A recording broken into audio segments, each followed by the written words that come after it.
Hi. How are you today? I'm good.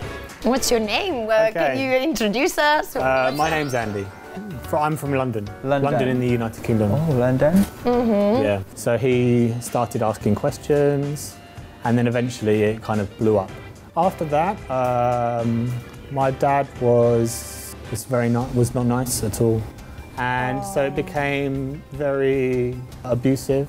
The last time I spoke to my dad was when he wanted help to sort of end his life, because he was having a lot of in pain. 20th of May 2012, he finally... Yeah, 31, and I've been living here in Vietnam for about 3 years now. 3 years? What's your job? Teacher. Okay, same like me. Yeah. Why you choose Vietnam? I had colleagues working here. So I was working in a different country at the time, and then they invited me to come to Vietnam and work. So came here, came to Saigon, fell in love with Saigon, did a short work spell in Hanoi, and then came back here. Right now I live over in District 4. And how do you find Vietnam? You It's really adjust to nice. it well?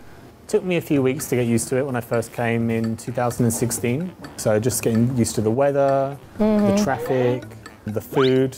Did you get sick or anything? You get sick a few times, but then you get trial and error. So you eat some food. Trial and error? Trial and error. So you eat something, if your body agrees, you go back. Yeah. If your body doesn't agree, you don't go there again. Okay. Because you're still getting used to trial and error. trial and error. Oh, sorry. I like to eat. Eating's a big hobby of mine. But do you have any dishes you like? I like all the local dishes, like com tam, bún chả, Hanoi. When I went to Hanoi, I was trying to find bún chả Hanoi, but then in Hanoi it's just called bún chả. Of course. You stay in Vietnam like 3 years. Yeah. So can you speak Vietnamese?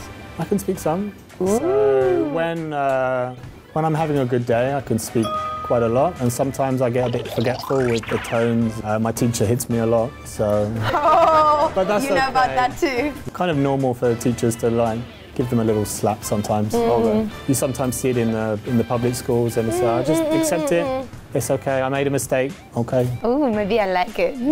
What is the most interesting thing in Vietnam, in your opinion? Probably all the different types of foods and the regional dishes. I've had a lot of food from Saigon, trying new things in Hanoi, different local specialities. I don't like mắm tôm.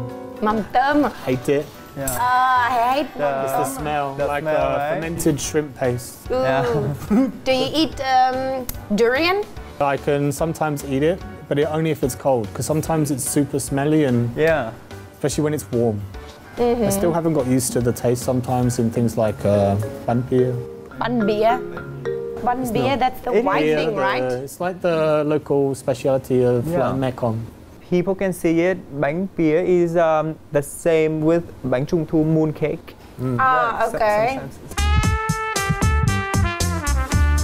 And at the beginning of the show, Linh told me that you are bisexual. Yes. When did you recognize that? I started to notice that when I was in my teens, like 13, 14. I started to notice I had an attraction to both genders. Oh. So it's more of like a scale thing for me. Sometimes I really like him, sometimes I really like her, but it's not always a definite thing. It's very fluid. The same. I also have attraction to both men and women. But for me, it's more of a case of what's going on inside of them, not about what their body or whatever looks like. Another thing that I also find very interesting in my case is that I feel more attracted to men on a relationship basis and more sexually attracted to women on like short-term, like lust. Yeah, lust kind of vibe. Yeah. Is that the same for you? Sometimes. At the moment, it's more of an attraction towards women. But when I was younger, I was sort of experimenting and then doing more with men. Sometimes it was kind of like a phase. I was, more men this year and more women this year. When I was younger, I was always trying to do one for one. Like I sleep with a woman. So I have to sleep with a man now just to be extra. To and then balance yourself. Now I've sort of settled and I've calmed down a lot. When I was younger, I was really kind of promiscuous. And you're kind of finding yourself and experimenting with all the times. And then sometimes you end up in places which aren't great. And after that, you kind of expose yourself to a lot of bad and negative situations. Like a spiraling down black hole of just trying to figure out who you are, but actually already inside of you. Yeah. Because when you're young, you're still kind of confused about who am I, what do I want, and what do my parents expect of me, and what does society want? Oh, may I ask you which gender, like guy or girls, which one that you take attraction first? I was first attracted to girls. Girls. And then when I got kind of older and more hormonal, I was also having attractions to men as well. So it was kind of, I was learning about, you know, sexuality at kind of the same time with men and women, but I just wasn't able to kind of put my finger on what was going on. What age did you start experimenting? 10. 10? Yeah. 10th grade, what? 10th grade, Oh, not 10th 10 years old. grade. Oh, no, not 10 years old. Yeah, Gosh. that's okay. Okay. But how you notice that you take attraction on the guy? You have feeling with your classmate? Yeah, it was just like a couple of guys that felt similarly in my year. You kind of noticed the attraction, like you were getting changed for gym, showering. Get shy? A little bit shy. But then also, when I was younger, my parents didn't let me have girls sleep over. I was only allowed boyfriends to stay over, like, not boyfriends, but, you know, boys. Boy. And then sometimes they would stay over and it would be just normal chilling, having out. But then there would also be like a little experimentation happening. Ooh, I wish I did something like that. So like sleepover, that kind of engaged, because you were kind of finding your hormones. And then after that, you were kind of, oh, well, should we do this? We can play PlayStation or get freaky. Get freaky. PlayStation or get freaky? Which one? Yeah, so you Get know, freaky. play some Crash Bandicoot or, yeah, whatever. And like, how did you feel the first time that you decided to open up to a boy? I didn't open up to the world until I was in my early 20s because he wasn't out at that time. So it was kind of very much a private thing that we didn't share, because when you're still in school, you can still get bullied for it quite a lot, especially like the early 2000s and the late 90s. So I had this attraction to women, which was public. But then in my private self, I only could have these feelings like to myself or with very select groups of people. So, like, how long after that you decide to come out? I was staying with my grandmother at the time. Grandmother. Because I was doing my MA, I was doing my master's in philosophy. At the time, I was having some counselling, just to get clear with who I am and what's going on inside, because there was some conflicts in terms of like my identity, and then sometimes you just need someone to talk to, someone professional.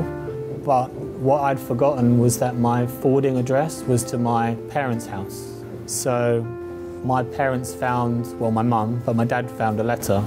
From the psychologist? Yeah, but on the back of the letter was the return address, and it happened to be a hospital. So he started asking questions, and then eventually it kind of blew up. And what happened after that? After that, my dad was not nice at all.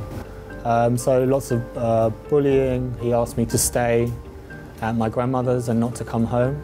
And so it became very abusive, but not in a physical way, but rather in like a mental way, like text messages or phone calls or arguments at home, and then you would hear about it. Mum would take my side, Dad would take his side.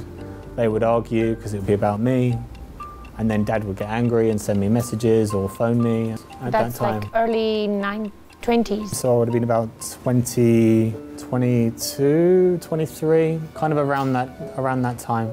So still like a young man. So it was quite difficult to kind of process. But at least you had the psychology, like the psychologist to go to and talk to about. Yeah, so I kind of saw them for a little while, but then because he knew and then I couldn't go home, it was a train ride away from my parents' house. And I was living in a different county, so I had to go into London and then back out to London and then down to the hospital. So it's kind of about 2 hours round, like to get there, and then 2 hours back.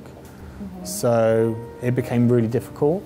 So I ended up stopping that counselling because I just couldn't get there. And with counselling, you need to go regularly. If you can't go regularly, or like once a week, or however many times your psychologist wants you to go, it doesn't make sense to go because you're not seeing any progress. You're not developing as a person. So you're kind of taking 2 steps forward and then 1 step back. Oh, yeah. So going to counselling is like actually just going to the meeting is very important. Did your dad ever accept your... No. No. Never? Never. Oh. So, yeah, he didn't accept it, and then eventually he became very sad, depressed. He was drinking a lot because he was having a lot of in pain. So, 20th of May 2012, he finally... So, but it's okay now. It's okay now. It was kind of a 2-sided coin when my dad passed away. It was sad for my family, but inside it was kind of relief. Sorry to say this, but it could be like a kind of monster that is making you believe that you are a bad person in the family, which you are not. Like, yeah, so I was made to feel like the black sheep and ostracized and kicked out.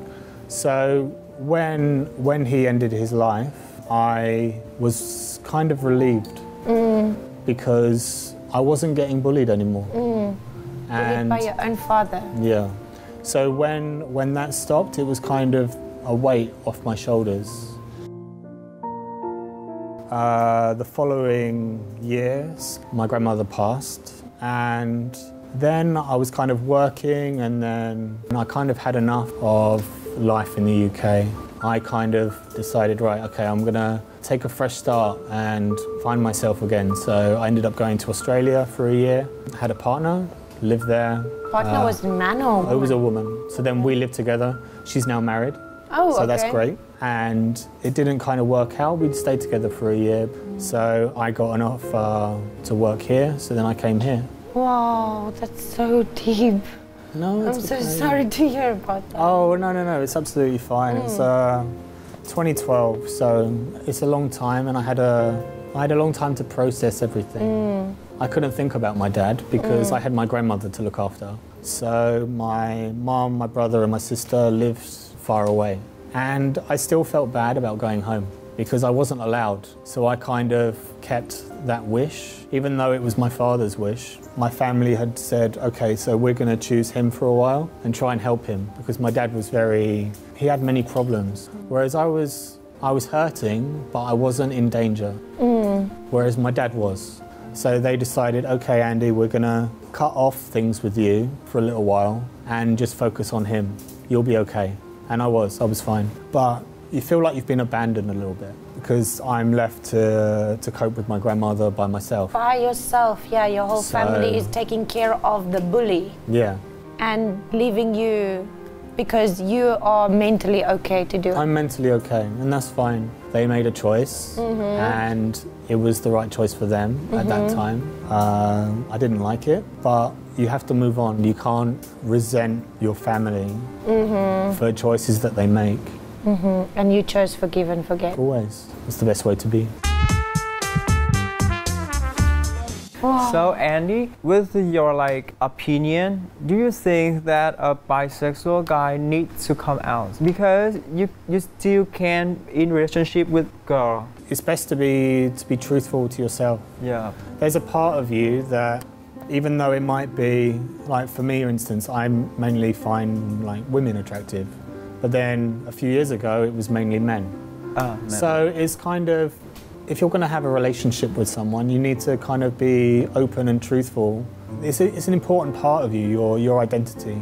To not tell anyone or to not come out as a bisexual male or a bisexual female, you're hiding a part of yourself. That's not healthy.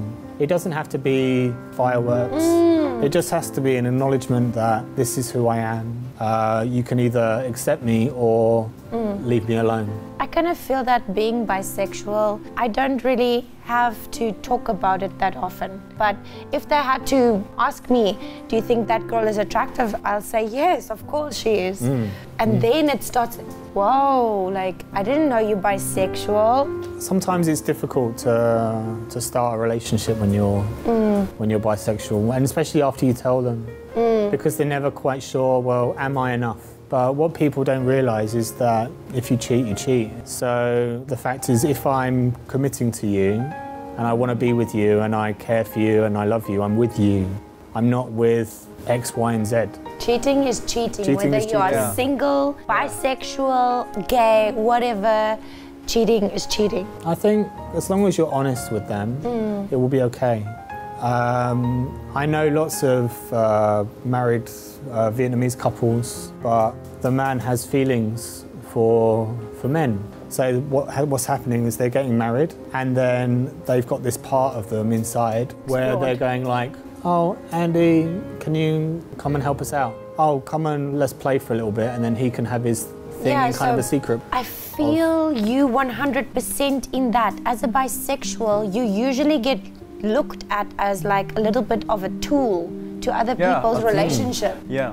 Like, oh, she's bisexual, she can, Do you know, do both of us. Yeah, sure. I'll invite her for a threesome. It's my birthday. Do you know what I mean? Or, yeah, like we don't deserve real love. yeah. What I want is to be with someone that I care about and I'm prepared to commit to. But at the moment, you have so many opportunities to meet all sorts of crazy people. Of course. So, when did you experience your first love? First love? Probably when I was around 14, so I had my first relationship for 4 years. 4 years? 4 years. Wow. 14 years 14 years old. That's the whole high school. We were together till around 13th grade. 13th grade, what is 13th grade? Oh, well, in the UK it's a little bit different. So we have grades 12 and grade 13, and then we go to university. So you finish grade 13 and then you're 18. And then we kind of went to university, and by the 4th year we were kind of, I'm going here and you're going to go study somewhere else. So we kind of decided, let's call it a day, go to university and just have fun. I think she's married to a woman now. Married to a woman? I think so, in the States. Wow. I think they live in Canada. Had a couple more relationships and then not really long-term ones. And then went to Australia, had a relationship with a woman there, and then came here. And have you had any serious relationships with men? Not really. When I was young, I was kind of worried about what people would think and what people would say. So when I was having relationships with men, it was kind of a sexual thing only. Same how I feel about women. I have a desire that I want children one day, and I want to be... I have more of an emotional connection with a woman, where it's more of a physical attraction sometimes. So it's not like every man and his dog. Like, I don't love every man. But some people, I've got friends and stuff, and they're bisexual as well, but they prefer more men. So it doesn't really matter. It's kind of where you are on the scale, and are you a good person? Because if you're a good person, you can have a relationship with boy, girl, transgender woman, transgender man, pansexual. That's it. You can have a relationship. If you want a monogamous relationship, you can have one. And as long as you treat that person with respect, everything will be great.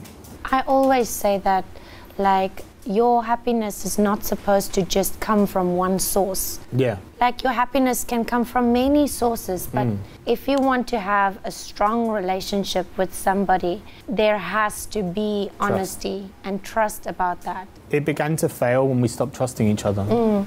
That just happened because we were kind of fighting a little bit more. My visa was kind of running out, and I had to stop working because of that. And then she became the breadwinner. She was paying for things more than I could afford, and we were trying to say, okay, well, let's try and get a marriage visa. It was too expensive, we didn't have the money, the visa was running out, so we decided, okay, let's live together, let's enjoy our last few months together, and then we'll go our separate ways. And now she's happy, she's married, so now I'm here just, you know, chilling, trying to find the right one, and then we'll see what happens. And what do you think of LGBT community in Vietnam? Is it so different with LGBT in London? In London, it's very much more, it's very open. There's lots of places that you can go, lots of bathhouses, lots of saunas, lots of gay bars. Like now it's very fashionable in the UK. And because everyone accepts it, we have gay marriage, we had civil partnerships under like Labour governments. Quite normalised It's right now. normal now. You kind of look at things differently. The communities there in London is great. We don't get too much hate crime. There is still some. There was an incident a few months ago on a bus. But the LGBT community in London and the UK and Western Europe is 9 times out of 10 fine. And in here, in Vietnam? In here, there's more problems, but I think the community is getting more accepting. What people have to realise is attitudes take time to change. People have to want to change, and society has to want to change. It doesn't have to change a great deal, because if you don't want gay marriage, don't get married to a gay. So, yeah. If you don't want gay marriage, don't get married to a gay. Exactly. Just because someone else two people want to get married, it doesn't affect you. Because this is what we want. We just want equality. But for the LGBT community in Vietnam, it's a little bit different because society doesn't always love you too much. So, yeah, but society will change. It's just waiting once they're acknowledged and they feel good about themselves, and then they can kind of blossom and be a bigger part of society. So that's the main thing. They have to accept themselves, and then their families and society has to accept them. And once they're accepted, everyone's happy days.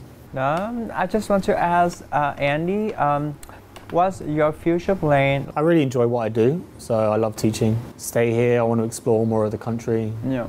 Have you had a relationship with a Vietnamese boy yet? No relationships with Vietnamese boys or Vietnamese women. Could be in my future plans somewhere.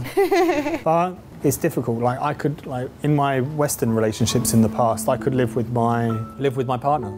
It's a very Western thing to do. Like you know each other for a little while, you move in, you get a place, you get a cat or a dog, and then you find out all the little things about them that you only see when you live with someone.